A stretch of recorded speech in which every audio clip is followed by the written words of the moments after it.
Welcome to our mock-up OR. I'm Melissa. And I'm Jessica. And this is our assistant Justine. Today we'll be demonstrating for you how to do the correct positioning for a shoulder arthroscopy using the beach chair position.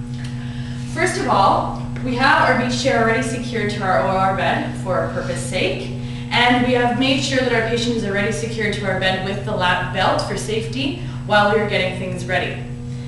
What we want to make sure of, first of all, when we're starting, is that the headboard of the beach chair is up 60 to 80 degrees.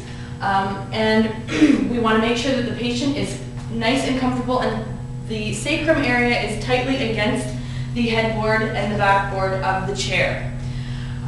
For demonstration's sake, we would have extra padding under here where the sacrum lies to prevent damage to the sacral nerve, but we actually do have pressure reducing padding under here, so we aren't going to put extra padding, but you could do that.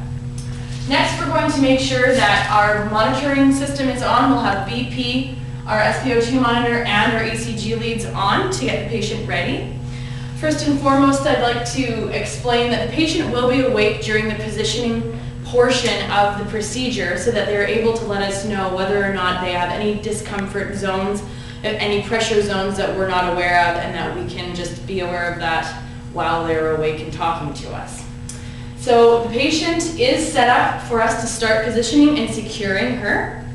So we're going to start off with a leg wedge, which looks like this.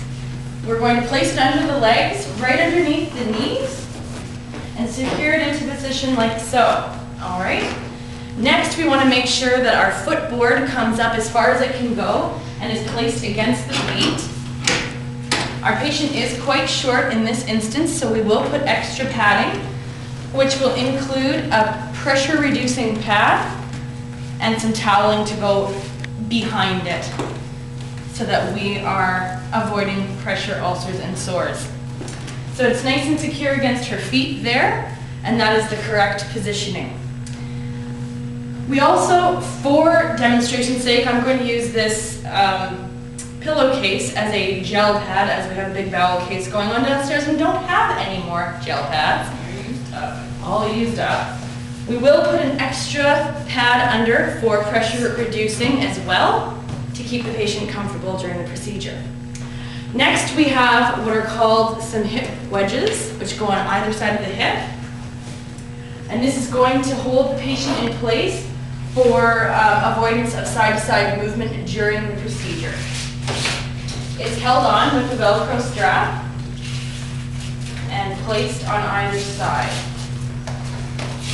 We will also be asking the patient about comfort during this process so that we are going to be avoiding any pressure zones as well.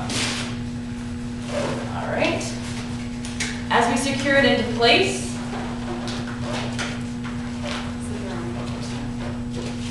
oh, that could have been the wrong belt. Well, we'll just put the right one on. We've got a shoulder strap as well. Sorry about that. So we'll place this through again. Keep in mind this can be a lengthy procedure. A lot of times we do patients that are bigger than Justine, so it does take a little bit longer. So we do need the help of our surgeon, our anesthetist, and as many nurses as can help us out with the positioning procedure. All right. So as you can see, she is nice and secure in place. She's not moving side to side. We've got her nicely secured in that position. Next, we wanted to secure the operative, or non-operative arm, in place because the headboard does go down for intubation and then come back up again. We want to make sure both arms are secured when we are doing this. So I'm going to take the non-operative arm, I'm going to place a gel pad underneath to make sure that we are avoiding any pressure areas there. We're going to take the strap that I utilized last, and we're going to put it just above the elbow and across under the breast area, and make sure that her hand is nice and in a natural position, right, like so, so that it's not moving around when we lie her down. And basically it just straps into place on the other side where Jessica is holding. So you can see the arm is nice and secure. Next, we're going to take our last belt and we're going to secure the arm the operative arm in place for intubation sake. And it's gonna go right above the elbow again and just strap on into place like so.